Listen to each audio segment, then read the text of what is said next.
জানতে চেয়েছিলাম বরিশাল এবং বরিশাল 6, বরিশাল 5 এবং 6 দুটি জায়গা থেকে আপনি নির্বাচন করছেন।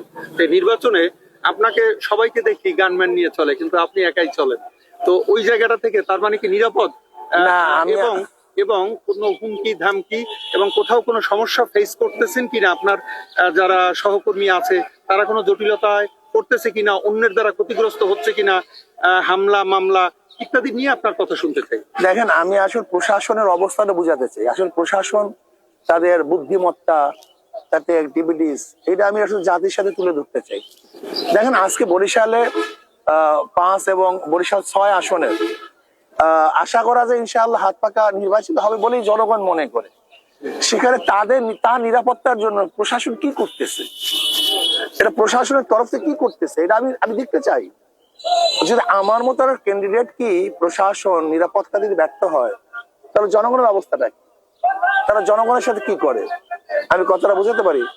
এর জন্য আমরা চাইতেছি যে প্রশাসন দেখুক যে আসলে নিরাপত্তা কিভাবে দিতে হয়, কিভাবে সমস্ত মানুষকে হেফাজত করতে হয়, এটা প্রশাসন দায় দায়িত্ব নিতে হবে। আমার মনে হয় প্রশাসন কোনো দিকে ঝুঁকে গেছে। কালকের ঘটনা আমাদের টুঙ্গিবাড়িয়ায় আমার এক কর্মীকে, তার বিরুদ্ধে কোনো কেস নাই, মামলা নাই, আওয়ামী লীগের তকমা দিয়েছে, এটা আগেই বলেছি আমি। সারাদিন সে হাত পাকার কাজ করছে, রাত্রে আওয়ামী লীগের তকমা দিয়ে তাকে অ্যারেস্ট করছে।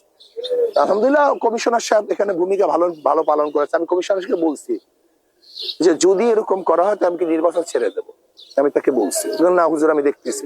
অবশেষে সাথে সাথে এটা অ্যাকশন গ্রহণ করছে। আমি আজকে কমিশনার সাথে দেখা করব, দেখা করার পরে আমি আপনার সাথে বলবো, যদি এরকম ভাবে দ্বিতীয়বার যাদের ওয়ারেন্ট নেই, কেস নাই, এদেরকে যদি মামলা দেয় তাহলে হয়তো বা আমি ভিন্ন কোনো ডিসিশন নিতে পারি। আমি বাংলাদেশের ব্যাপারে ভিন্ন ডিসিশন নিতে পারি। নিশ্চয়ই নির্বাচন লেভেল ফিল হবে না, এই প্রশাসনের মাধ্যমে তার অন্যদিকে এই পুরা ভোটের ব্যাপারটা কি অন্যদিকে ঘুরিয়ে দেওয়ার একটা ষড়যন্ত্র চলতেছে বলে আমি মনে করি।